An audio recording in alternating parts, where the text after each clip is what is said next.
Hello, everyone, and welcome to another edition of Happy Hour on OneSoccer. Andi Petrillo, always pleased to be joined by Carmelina Moscato and Laura Armstrong. And today's special guest from The Athletic is Meg Linehan, who also covers a lot of women's soccer, in particular the United States national women's team. And that is going to be the main topic of today. That's not to say we aren't going to have some fun, but obviously a serious tone to today's edition in light of the recent news that came down on Friday, the court case of the national women's team against the USSF. Now, just to give a little brief history here, just to get you up to speed before we really start to get into the details of things with Meg. As you know, in 2016, it really was the first time we started to hear about a legal battle between some of the players and the USSF.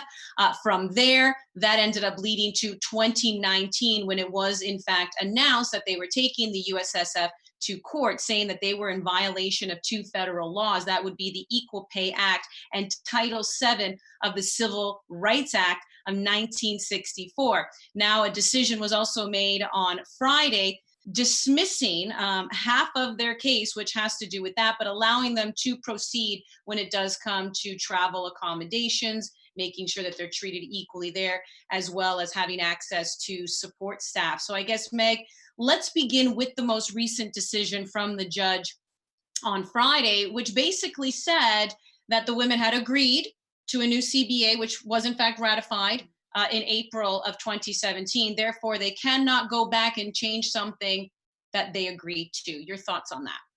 Yeah, there were really two parts to this decision, right? So, part one is he's looking at compensation. So, from an equal pay perspective, did the women make as much money as the men in this time span that the lawsuit is actually concerned with? So, he didn't just look at total compensation, he looked at the compensation per game.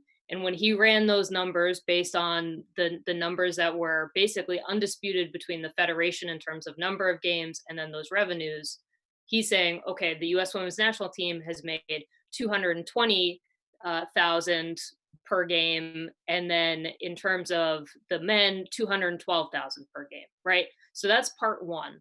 Part two is then the collective bargaining agreement, which is, I think, the much larger piece to this, and saying, okay, well, first of all, you agreed to this collective bargaining agreement, but more important than that, you prioritize the women's national team, prioritize some additional bonus stuff like healthcare, like a guaranteed contract instead of this pay for play model that the men use. So you can't go back and say, well, we've had these great performances and we would have made more when fundamentally you negotiated in a certain way. So that's where his decision really comes from, is both the compensation part and then the collective bargaining agreement part. So this kind of goes back to, yes, there's legalities and there's a common sense argument to be made. And then there's one that will hold up, but really what kind of, I guess, really infuriates the public, the people who are for the players, is the idea that every CBA is sort of negotiated with the weight of the past few decades, that, every negotiation is headed into sort of, with lower expectations and lower potential outcomes. So yes, they agreed to it, but did they have to, based on what they were offered from the federation? Those are some of the questions that are sort of crossing, I don't know, my mind, and I'm sure the fans of this and the people following this Yeah, case. there's been a huge discussion, not just because of the historical part of negotiation in terms of, obviously the men's national team has been stronger historically for much longer, which makes sense, right? Like the men's soccer just in existence has been invested in at a much higher level than the women's game, right? So Yeah. part of the reason why women are negotiating in the way that they negotiate is that, historically, they've not necessarily had a league that's going to pay them a living wage, right? So they're getting their contracts via US Soccer. That's where most of their money is coming from. All of that is kind of going into this. Plus, you have the actual historical part of, and we've seen this time and time again with US Soccer, where the federation has kind of said, well, you don't really make that much money, so what's really on the table for you, right? Like that's kind of, and I think that's where, we've seen players like Megan Rapinoe talk about this. Like there are two very different versions of what was actually on the table for collective bargaining, right? The federation is saying one thing, the players are saying another. And that's why I actually just right before getting on this call read an article that is from a former lawyer who like clerked for Scalia, right? Like this is not a liberal kind of approach, but he's saying it's a disputed fact of what actually happened in collective bargaining agreements and what US Soccer valued and what they've said on the record. And so there's a lot of pieces to it. It is a very messy, messy situation. Carmen and I have talked about that a lot, right? Like there are multiple moving parts to this, and it is much more than just one collective bargaining agreement session in 2017 that you really have to look at. But they also knew that was going to be the crutch, right? Because they knew that was going to be the USSF's argument, is that this new deal was ratified in 2017. That's what they were going to go to court with. Whereas the women, and there's 28 in total, from what I understand, part of this this suit, is that they were arguing that the language should go beyond the new CBA. And this is where it kind of gets tricky, because a lot of people watching right now as well would probably liken it to any other CBA that they hear being negotiated with, any of the pro sports teams, that they follow. And typically it's, if you sign that, you cannot then renege on it. You can't then go back and say, oh, I was actually better than what I thought I was going to be, or we brought in more than, maybe we thought we would. So now let's rip up that contract and go ahead. So I think you can understand that there might be some people going, this is unfortunate, but they agreed to terms, right? Yeah, absolutely. And I think, I've been saying for a few months now, like this CBA has always been the strongest argument when it actually comes to US Soccer, right? Like you agreed to this. And one of the things, like when you actually go into all of these files that get put in as exhibits as part of the lawsuit, you get to see like emails back and forth and all of this kind of stuff. And one of the things that US Soccer kept pointing to is, well, okay, they went into this collective bargaining agreement in 2017, and when they walked out, Megan Klingenberg is walking out saying, we got what we wanted, right? So that goes both ways in terms of the players trying to position themselves as strong, also knowing that they have this open EEOC complaint, right? Like there's a public perception thing that's happening on both sides. So yes, I think the strongest argument for US Soccer has always, always, always been, you agree to this collective bargaining agreement. And then I think the flip side of that is, okay, well, when the men do their collective bargaining agreement, are they bargaining with the strongest hand possible, right? With history on their side, yeah. with revenue on their side, with the general state of the game on their side. And so one of the things that I think I saw on Twitter the other day was like, the men are negotiating from a starting point of first base, and the women are starting on home base right at the moment, every time they step into that negotiating room to do their CBA with US Soccer. Now there's a systemic problem if that's the case. Right? Yeah. Right. Laura? Meg, one thing that I wonder is that, for us, sort of, we've talked about this equal pay fight on other shows. We've ran it by other players, Canadian players. And I think that even when we saw the breaking news alert on Friday night that said that this women's team had sort of been shut down, we were all kind of shocked, I think, to a point. Like, I mean, we were immediately on email. We were like, we've got to talk about this. What's the case? And then we start sort of getting into the different sort of prongs of this. And we're like, oh, okay, maybe there are sort of arguments in favor of the USSF. From the outside, it looks like this team is so successful, it should be a black and white case. Maybe it's not so black and white. When you got that news, was it a surprise to you? Like, because you have been reading all of these documents, you've been really sort of involved in this. Like, what was your reaction to it?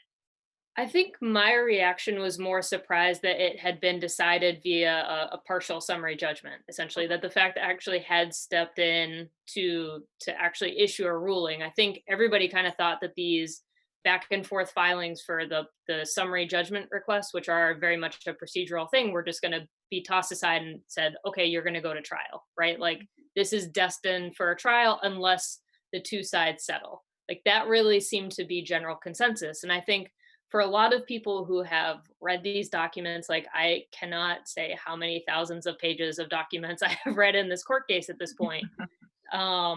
There always has been this doubt of like, okay, from a common sense point of view, the players make perfect sense, right? Like you look at it from public perception, from common sense, and you're like, yeah, of course, like this totally makes sense. Every woman ever has experienced this to some extent, right? Like there's something that speaks to me on this kind of base level.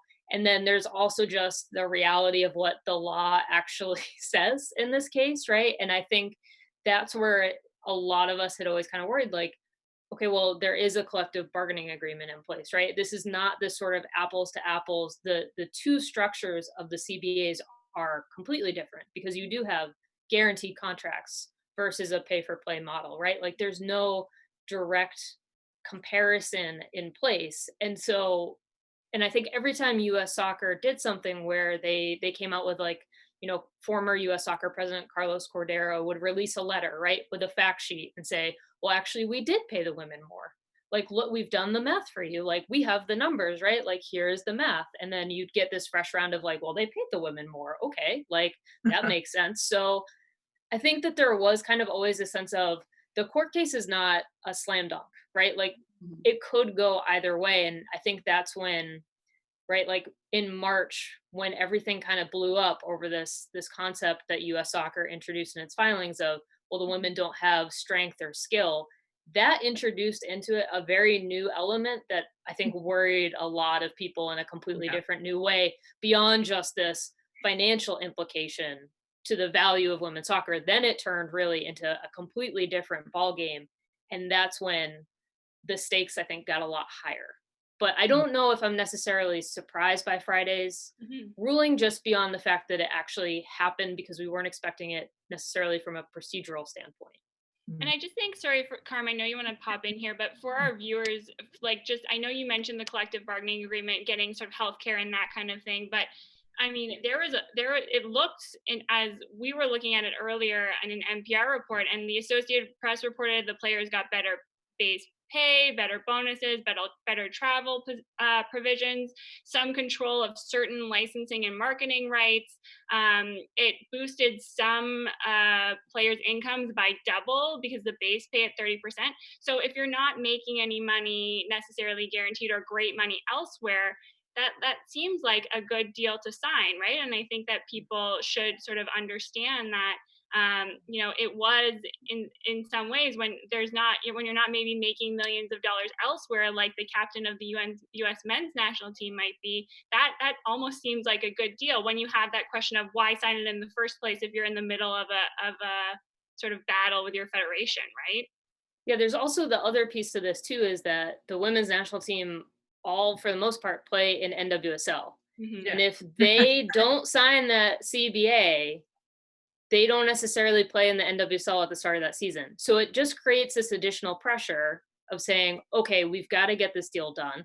To be fair, the CBA in 2017, compared to earlier ones, was a big step forward for them. Like they did actually really accomplish a lot, but it still wasn't at the same level of some of the like payment structure stuff that the men's national team has, right? Which again, the players keep saying it was never on the table from US Soccer. So if it's never on the table, is that CBA still a win for them in 2017? I think yes. Yeah, no, it's an interesting point. And, you know, obviously I've been speaking to lots of different people with different roles in this and perspectives. And, you know, there's this sort of thinking that I wasn't aware of where, you know, would it have been to their benefit to sort of pair up with the men's national team and create a joint pursuit of this as opposed to a separated or a targeted pursuit that almost kind of pins both programs against each other, when really I believe the players would all be for this. Yeah, I mean, I don't know. It's an interesting thought. Yeah, I think that thought has occurred to a lot of people. And also really the men's national team kind of looks like villains right at the moment, and they didn't really do anything, right? No. Like it's not their fault that there's two completely different structures, right?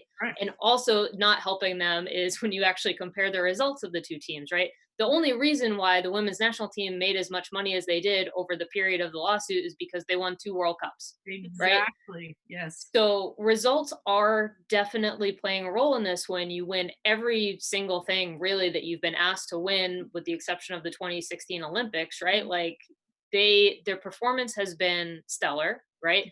The men's national team does not qualify for the 2018 World Cup.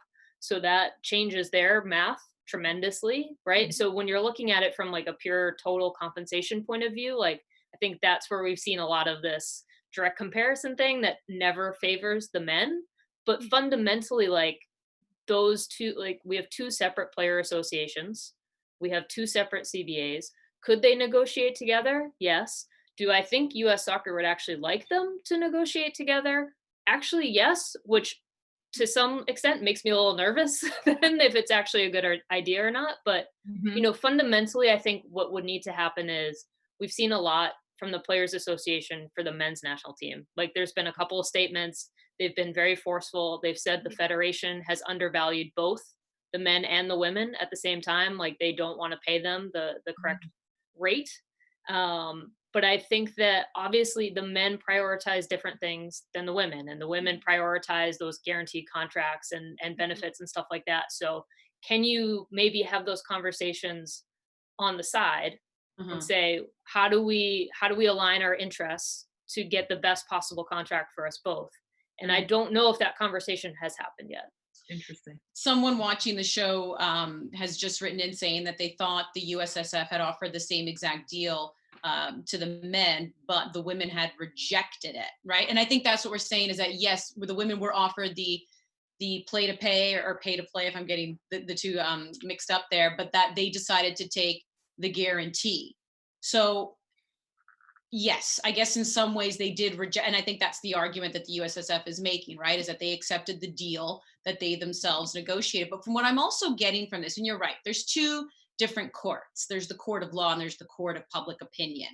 And I think we all can agree that it doesn't sit right with us because there is a problem when it comes to equal pay. And we're not just talking about in the land of sport, right? Like, I mean, this is an argument we can have between men and women across many industries. So we know that this isn't sitting right. Yes, in the court of law, when you start to really get into things, it's this ratified CBA in April of 2017 that seems to be the sticking point. They agreed to this. So how can you now go back and say, well, wait a second, we want to go beyond all of that? But at least what I'm getting from you, Meg, and it sounds like, you've been speaking to a lot of the players, it's the starting point that seems to also be the sticking point. The men seem to be starting from a better place in negotiation than the women are. And right now, when you look at the money, the comparables, it's because the men, quite frankly, are very bad. But what happens if the men do what the women did? 4 world titles, 4 Olympic titles. Now we're talking who's making more, right? Then it starts to get a little, if you're saying the women are making the same, if not more, yeah, they're doing that, having won 4 World Cups and 4 Olympic titles, and the men have done nothing. Like that's where it kind of gets a little sticky, right? It's they want to be able to know that if they're accomplishing the same things as the men, they're also making the same money as the men. Right. And there's one table, Becca Rue, who runs the Players Association for the women's national team, in her, like one of her first declarations, there's like a little chart that's in her declaration. And it's basically like, if you put Alex Morgan on the contract of a men's national team player, like, I mean, the number is like 1.2 million compared to 4.1 million or something, like over the exact same time span, if she had the same record as a women's national team player, but on a men's national team contract, that's the difference in salary. So the point that I keep making is that we keep using this term like equal pay, but fundamentally this is much more about like an equal pay rate, right? Like the actual structure of payment. And I think even going back to your first point, right? Like, yes, they agreed to the CBA, but I think the players have been very consistent, and also their spokesperson on this lawsuit have been very consistent, where every time US Soccer has said, we offered you the same payment structure where you get paid per game just to play, right? Like that's it, kind of regardless of result too. Every single time the players have either said that never happened, or it's never been at the same rate, or it's never been in quite the same format. Like the most recent time that happened was in February. It was one of Carlos Cordero's like final acts. They had basically sent an offer to the players union to say, okay, you want this contract, here you go. And then the player's spokesperson actually sent out a statement that had like a 6-point refutation of like, well, only covers these number of games. It doesn't even cover She Believes Cup, which is technically a US soccer tournament. Like the fact that you're not even going to cover your own tournament in terms of this payment structure. So there's always been this discussion of like what has really been on the table. And because we don't see those documents and we don't see those conversations, it's very hard to know still what's actually happening. Meg, you mentioned Carlos Cordero there. Obviously, he's out. When Cindy Parlow-Cone came in as the new USF president, she was vice president before. People talked about how they were hoping that there was going to be a change in tone from the USSF. Her first sort of action of duty was to apologize for those sexist comments and those legal filings. And then the statement that US Soccer put out the other day doesn't necessarily say, celebrate the win. It sort of says we want to work with the US women's national team going forward. Where does this go from here? I've seen a number of sort of US soccer insiders mention that they hope that this means that the two sides can go back to the table and that they can figure something out of court. But the team has said that they're going to appeal. So is there, you know the environment, is there the possibility of these two sides coming together here? Or is that just hopeful thinking? Are we going to have to see sort of where the CBA talk goes again in 2021 when it's up?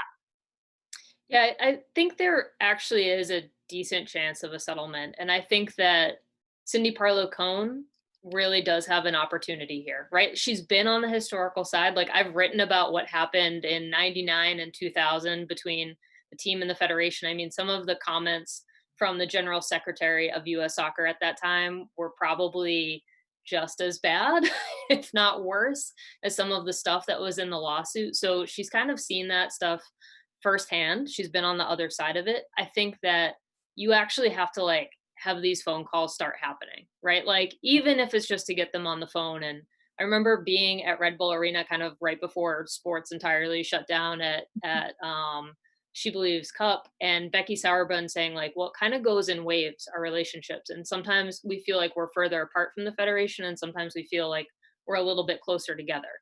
And I think maybe we're all a little hopeful and a little optimistic that this can be a chance for those two sides to come together and actually start to have a conversation. And I certainly don't want to be a person who's saying, okay, well, they need to set this fight aside with the federation and move on to bigger fish, right? Like that's not what I want to say here at all. But I do think that they have to at least consider that maybe with some of the turnover at US Soccer, it's not just Cindy Parlow-Cone, they have a new CEO as well, that maybe some of the work can be done.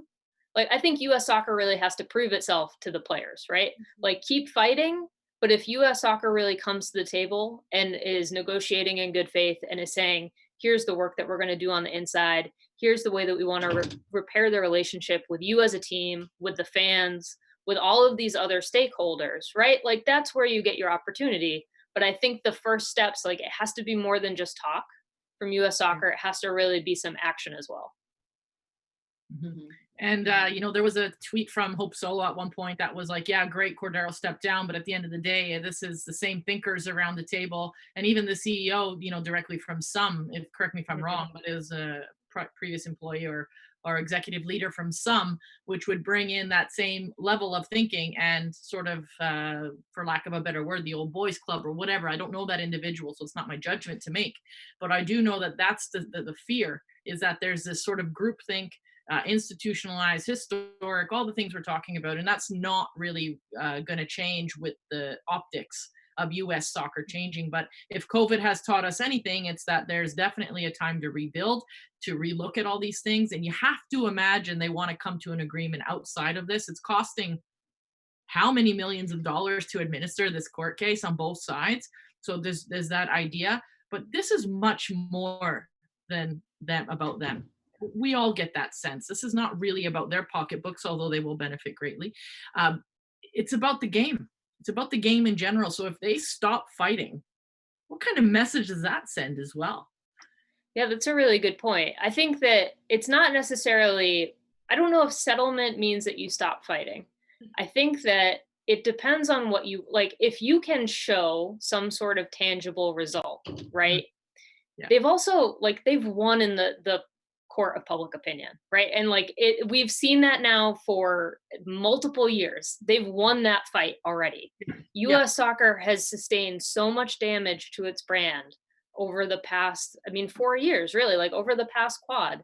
And the fact that one court document, right, which I'm sure they thought it was going to go public, right? But the fact that that argument blew up and actually resulted in sponsors putting pressure on the federation and Carlos Cordero stepping down, right? Like, I think that proves that there is some strength. Yes. And it is more than just like, yes, the court case, obviously there is this huge stumble. And I think that that's where kind of maybe we are having this conflation of both the court case and then also everything else that's happening around it. But I don't know if a settlement in the court case is necessarily going to be viewed optically as a loss if something comes out of it.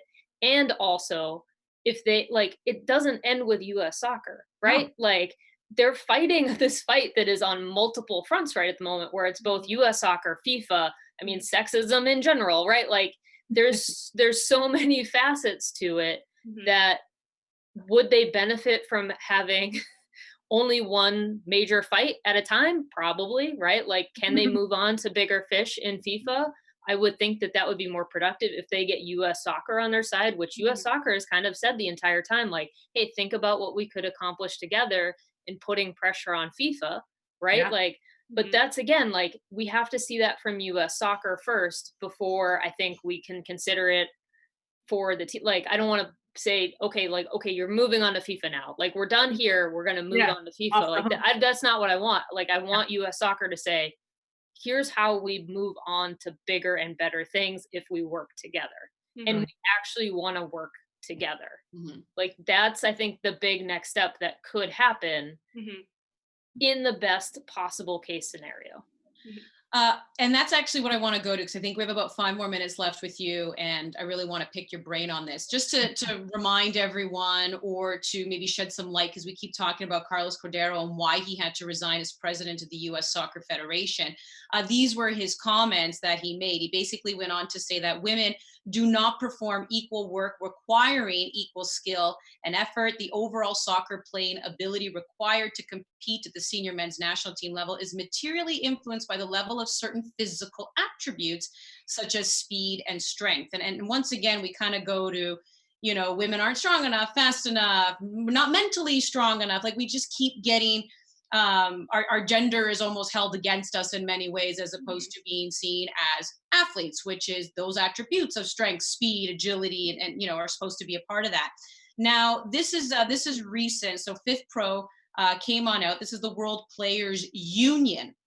Just recently filed a report saying that abuse remains a major issue for women in football. Abuse of pay. Some had a little boost in what they get paid. Some even admitted they don't get paid anything if we're looking at the federations as a whole. And they said that, unfortunately, sadly, women still suffer from discrimination, sexual harassment, and abuse when it comes to soccer. So now we're talking the bigger picture. This is the bigger fight. But what do you make of FIFPro coming out with that and basically saying there's still a real problem here on the global stage? Does that put some of the responsibility in the hands of FIFA, UEFA, you name it, when it comes to taking up, the arms in this, the battle in making sure women are treated equally?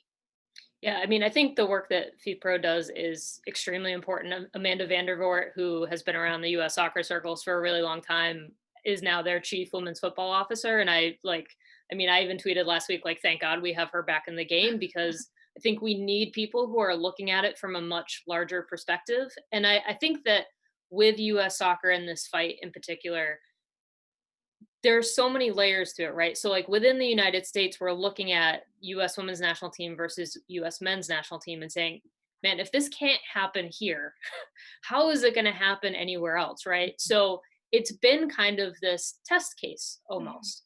But then when you kind of zone much further back and you look at like a country like Argentina, right?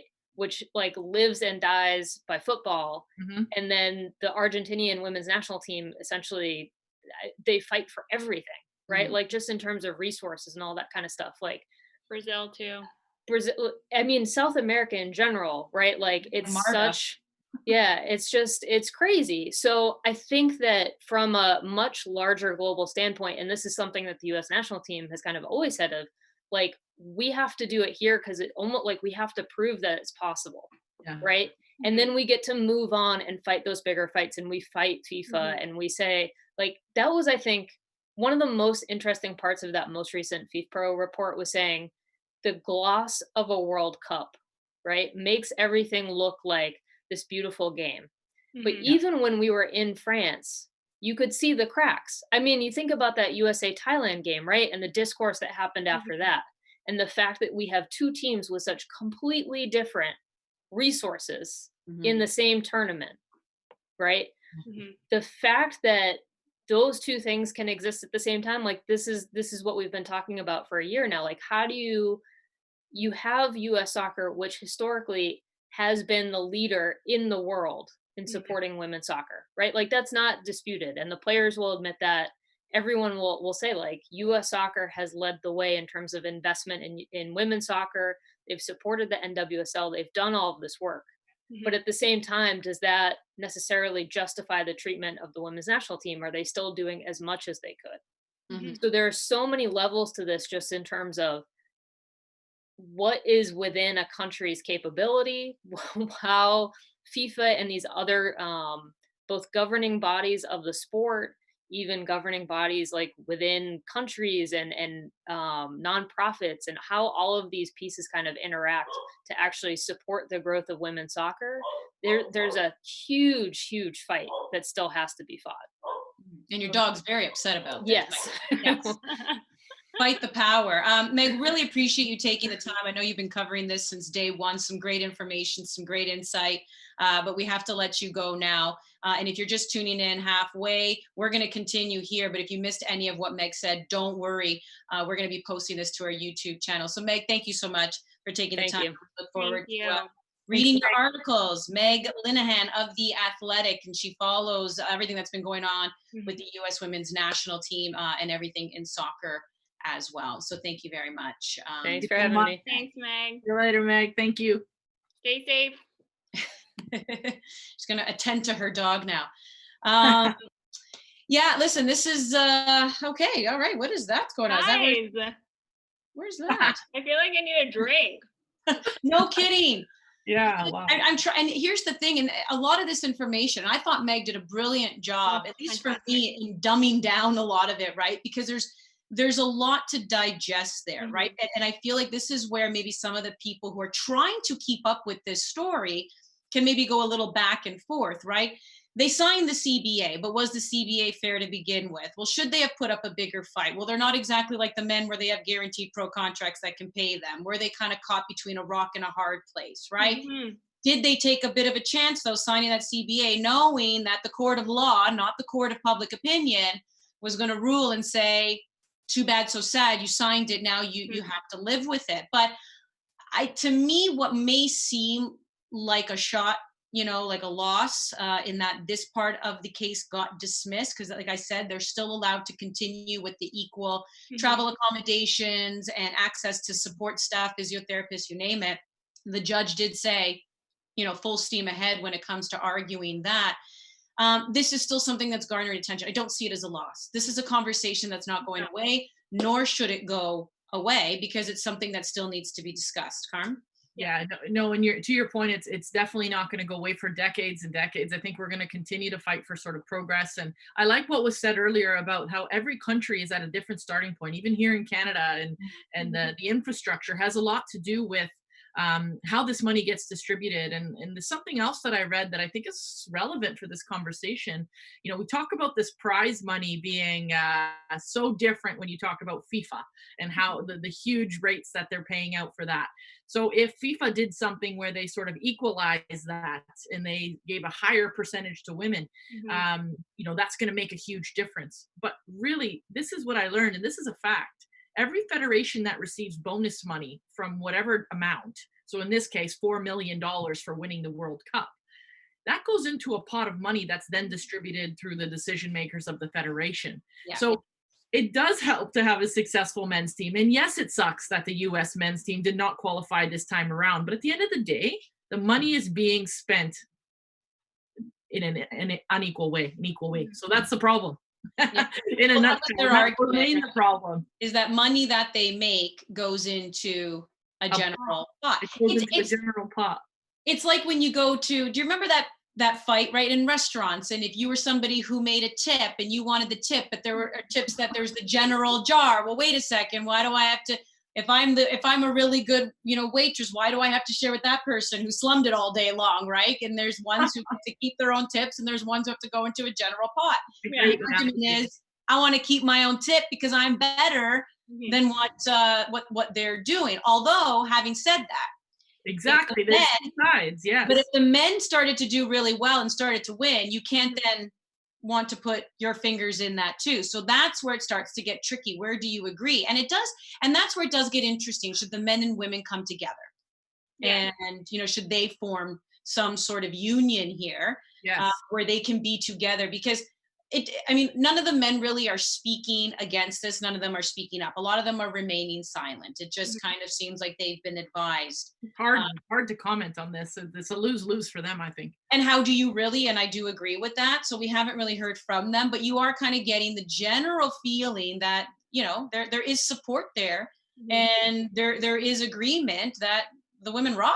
And, how do they not get compensated for that? Yeah, it certainly does, though. I mean, the way that the whole structure of women's sport is set up at this moment, it does make you think that, like, are the men going to want the same things as the women, and will they be able to come together? And it's not to say that I don't think that the men are supportive of the women. I think you're right. I think the men are in sort of between a rock and a hard place, that they can't win. Who are they going to speak out against? And I mean, I was surprised to hear, Meg, I haven't really followed the Men's Players Association, and I was surprised to hear that they'd put out a few statements in support of the women and in support of being supported. So, I mean, that's even something good. I'm happy to hear that, but if the men have sort of the backing of these health benefits and everything, with their leagues, their domestic leagues, their international leagues, and they don't necessarily need that kind of thing from the US Soccer Federation, are the two sides even going to be able to come to terms with what they want,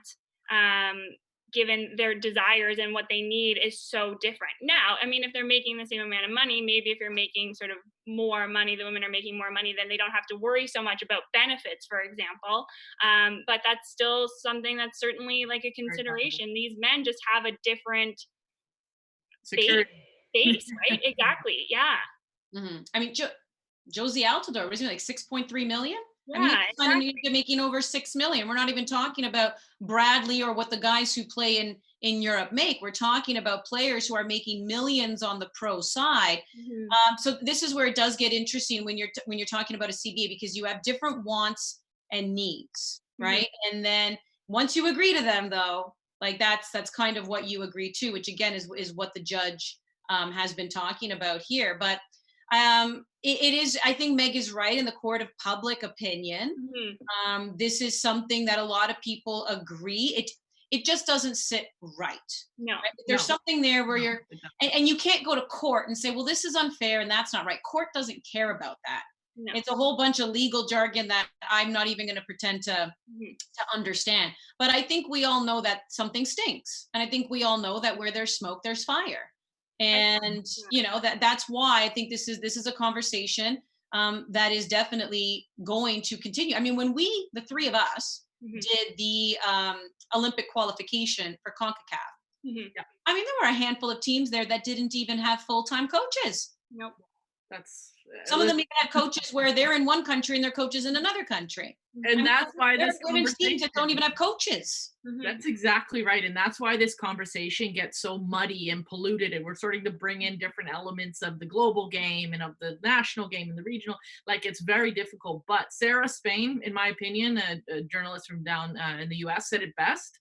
She was just like, with the same input, then we can start to talk about the output, but the input has never been the same. And I think that's resonated with me massively on a national level, on a, what happens if we start to split the pot equally to some, even at the national level? Let's just remove FIFA for now, because that's a whole other political, monster. But let's just say, just at the national level, if more countries started to do what Australia, Norway, and Iceland have already done, it's already happening. This is not something that's outlandish or not going to happen in our lifetime. And I think it's important to make clear, I love what Meg said, equal pay rate, right? Like, Correct. even that, like, that is so important. It's so important to understand. And this expands to far more sports than just soccer, right? It's not just about getting the exact same amount of money. It's about getting the same pay rate. What percentage are you getting out of what percentage are you getting back from what you're putting out there, right? And that's something that we've seen in the WNBA, for example, which is like pretty much the most solid women's league in North America, one of the most solid leagues in the world. And I think equal pay rate is a really important part of this conversation, that the broader conversation, maybe not necessarily with the US Soccer Federation, but the broader conversation that women are looking for an equal pay rate, not necessarily equal pay in itself. That was one of their arguments. They gave an example about that in the court case. And they said, take, for example, that both the men and women play 20 friendlies and say that each of them win all of their 20 friendlies. It would work out to the women getting $99,000. So the equivalent of $4,950 each, whereas the men would get $263,320, $13,166 per game. So that's the point. Same amount of games, same amount of victories, 38% less. And that's where you're talking about pay rate more than, the equal pay, right? Like that's where, and again, you start to get caught in the semantics of it all, but this is where it is very, very important. And to your point about, so here's the thing, this is where pro soccer comes in. And I know we've had past guests on the show, and we keep asking them, what would it mean to have a Canadian women's soccer league? Like, how important is that? And because when we had Janine Becky on, who plays for Manchester City, she talked about when you have a pro team, men's team, investing in a women's team, she has access to the facilities. They have access to the same kind of physio. They have access to top of the line pitches. And then you slowly start to build from there, marketing, TV, online, right? Because now you can go digital. And that's why when we look at it from a North American perspective, this is really huge when we keep looking at Major League Soccer, when we keep looking at it expanding into Canada, not to take away from what the National Women's Soccer League has done, but what if the NWSL itself can create some sort of connection? Now you're sharing that pot. Now you're boosting everyone up. Yeah. And I love what you're saying. I totally agree. I think there's something around that FIFPro report that sort of starts to standardize our expectations of what a league can look like, whether you don't have one, whether you're in the middle of executing one, or whether you're 30 years in. It actually doesn't matter. We're just collectively trying to raise the standards. And here in Canada, to sort of build on your point about a women's domestic league here, the CPL has to stabilize as well. You can't build on, and I'm not saying it's shaky, but you can't build on ground that it's a year in. If you look historically at other men's leagues, like, we're in our infancy, and that's okay. There's absolutely nothing wrong with that. But to expect us to, get those same ownership groups, to dig deeper into their pockets, to, it might be different ownership groups. It might be a different way. But that's why that FIFPro document is going to help not only the NWSL, but us here in Canada build something from the right script, from the right song sheet. And we're not going to have the luxury of the men's clubs helping us in the first little bit.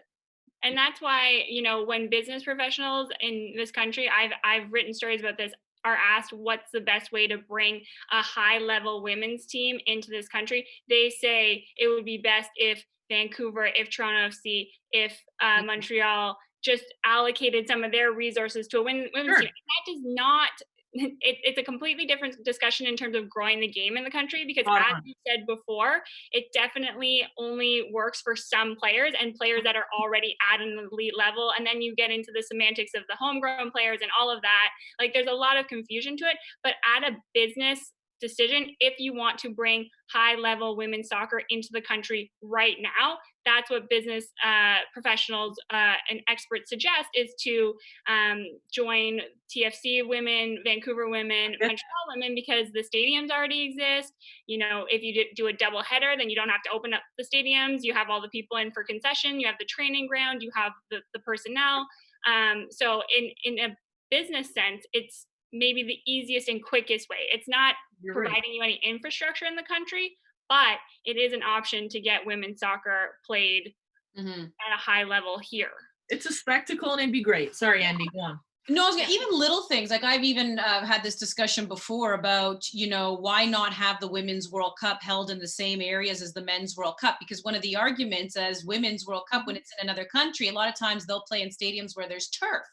And we know that, listen, when Canada hosted the 2015 World Cup, there was that big, you know, hoopla about it, because there were certain stadiums here that had turf and that bothered the women. And I started to say, well, why not just have them in the same country where the men had just had them the year prior? And therefore the stadiums are there, the grass is there, and you're fixing a lot of those problems, right? I mean, that's where you'd almost have to get somebody, you know, from FIFA themselves to maybe describe a little bit more why they decide to separate that, if it's a revenue thing or what have you. But another thing that I find pretty fascinating is, you know, a lot of people will also right away pump the brakes on any kind of women's league or investing in a kind of women's sport, because they automatically assume the failure of it. 100%. But you brought up CPL.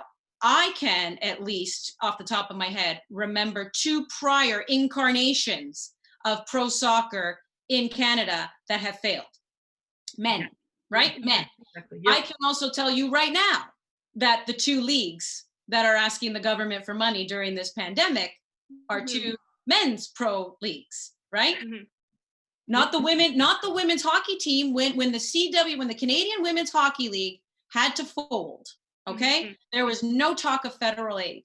Now we're talking about the CPL, CFL. I'm not here to say whether it's right or wrong. I'm just saying that if people want to already start from a starting point where a women's league is going to fail, a women's league is going to need help, don't for 1 second kid yourself that men's leagues haven't been in the exact same position, that men's leagues haven't failed, and that men's leagues don't ask the federal government for money. They do. So don't give me that excuse. Not listening to it. Yeah, it's, you know, the way I understand the world these days, and probably in the last few years, is unconscious bias. You know, we live in a world where I read this really interesting little excerpt on a book, which was about everything that we're fed, data, everything that we consume is based on sort of male data. And then therefore the decisions and actions are all based on that. It's just unconscious bias. And I've been listening to a million webinars lately. I'm sure we all have. And the biggest thing that stands out across La Liga, who's obviously now supporting the Spanish league, some representatives from the English league, the Women's Super League there, the Swiss FA was on one, and there's some really interesting perspectives coming out. It all comes down to executive leaders deciding that they're going to treat both products equally. So the women's product is not sitting at a U23 men's level. No, there's 2 top teams and 2 top products that we're pouring into. Same input, then we can chat about the comparative outputs. That's clear to me. It's executive leaders, male or female, deciding it's important. I do want to say that there have been some positives, and Laura, you can also comment on this, because what a roller coaster ride it's even been in the last year. And we know that a lot of this, so as I had mentioned, the women's soccer team, we had first heard about this legal battle in 2016, and then it was a year ago as well that the American women's hockey team also had a battle with their federation. The World Championships were set to take place on American soil, and they were fully committed to not competing in that World Championship if it didn't get resolved, and it did. And now they're having their own separate battle on the pro side of things. But when it came to their federation, that was considered a win. You had mentioned, Laura, earlier, the Women's National Basketball Association and their new collective bargaining agreement, which was huge and really boosting the salaries. We're starting to see 6-digit figures, more marketing money. I'd said, like, this is just a fact of life, right? Women are the ones that have to carry the babies. I said, if we were seahorses and it was the other way around where the men could get pregnant, I tell my husband, you're the one doing it. I'm not doing it. but nature has its say, but they put that in from being properly compensated during mat leave. Like, it was a win. It is a win. And I just don't want the balloon to be deflated with this, right? Like, there is still a lot of headway being made in women's sports. Yeah, and this is a conversation that we've had before. The U.S. women's national soccer team, it seemed like such a black and white case. And my concern when I first saw this decision last Friday was, what does this mean for women's sport as a whole? Because it seems like that's a black and white situation. And even though we know that there are different sort of angles to it, there are all these different specifics and legalities, is it going to be a few years from now, we look back on this and the devil's in the details. We're not paying attention to the details anymore. And it's just that the U.S. women's national team lost their battle for equal rights pay. And that was my concern. And I think that, the U.S. national team stepping up has really spurred a lot of other sports teams, women's sports teams, to sort of follow in their footsteps. And you even see it in soccer. We saw with the Jamaican women's national team, they had a social media campaign last fall, right before the CONCACAF qualifiers, because they weren't getting the proper payment, and they actually delayed going into camp because they didn't get the proper payment. And this is a group of women who still don't have the luxuries of the Canadian players or the US players. They just wanted their sort of base salary to go into camp and to be able to afford to be there for a couple of weeks. So, I certainly think that maybe the U.S. women's national team has in part lost in the legal system, but I think, as Meg said, as we've sort of discussed, they did win in public opinion, and I do think that this is going to continue. I don't think that they're going to lose ground on sort of the more general battle that they're fighting, which is just basic sexism, right? Like, it's basic sexism. And unfortunately, sexism is just rooted in the infrastructure of sport. And we need to change that infrastructure. And it's a bigger conversation. And I do hope that the way that the U.S. women's national team has so publicly gone about this, which can't be easy. I'm sure there's lots of Twitter trolls who are like, get back to the kitchen, or whatever the case may be. Like, I'm no good in the kitchen. Leave me alone. But it's like, I hope that in the public opinion, we've seen the way that the U.S. Soccer Federation has had to apologize. We've seen sponsors sort of step back from them. I hope that the swell is big enough that other sports teams don't just look at this and think, oh, the U.S. soccer team lost. They were a black and white case. We have no chance. I think that people have taken more from that. And I have to say, like, coming into this conversation, even with Meg, I was kind of in a gray area about that. I wasn't sure if it was enough. I kind of thought maybe we would look back on it and be like, oh, darn. But I do think that, like, in a certain way, this conversation has made me, A, really angry, but B, certainly hopeful that, like, there's enough done and there's enough conversation that this means something. Even if they lose, it still means something. Yeah. So Carm, quickly before you jump in, to your point, I think ever since 2016, when the American women did come out first with their legal battle, I think it emboldened a lot of women, and we brought this up already during the Olympic qualifying tournament. Marta at the World Cup, right, blacking out the shoes and having the blue and pink symbol, fighting for equality. Ada Hegerberg, who's the top player, I mean, she's from Norway. She did not compete in the World Cup 2019 because she said, I'm sorry, my federation does not treat us equally. I am not going. And you need a big name like that making that. I think it's emboldened women. Everyone's entitled to their opinion. I was a little disappointed, though, when some people, you talk about some of the backlash that, Ada had, because they just said, how could you abandon your team? How could you do this? And it's just, it's the fight is so much bigger than that. And I can't imagine that was easy for her to give up on her chance to go to the World Cup. Like, why is nobody talking about how gutsy that was, how courageous that, instead of saying she abandoned her team. The language around it. The language is she passed an opportunity we would all kill for, which is to represent your country at the World Cup. But she knew that this fight was bigger than that.